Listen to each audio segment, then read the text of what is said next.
Se tiver que trabalhar comigo de novo, agora você vai ter que optar. Dá pra fazer os dois? Não.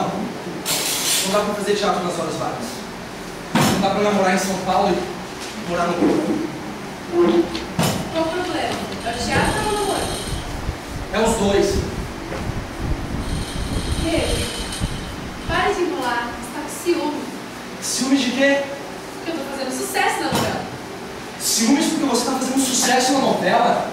Eu tô falando de objetivos de vida, Ana. Teatro é muito mais do que dinheiro, do que sucesso, do que qualquer outra coisa. E eu não posso continuar com uma pessoa que pensa desse jeito. Você não me ama mais, é isso? Você vê, esse é o problema com o amor. Ou ele vira rotina e ninguém tem mais paz, ou ele vira tédio. As pessoas morrem da mesma forma. Você vai falar de casamento? Qual o problema? Se você não quer mais nada comigo, você tem que me falar a verdade, Pedro.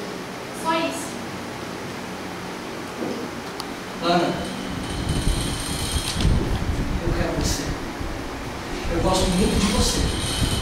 Mas você vai ter que escolher. Ou sou eu, ou é a novela. Você não quer casar porque você se acha superior, é isso? Não, eu não quero casar porque casamento é chato. Casamento é uma coisa, amor é outra. As pessoas se casam por amor e terminam se tapeando por causa de uma infiltração na cozinha. Ah, tá. E você não quer mais namorar comigo por causa de uma frase do Nietzsche ou uma infiltração na cozinha?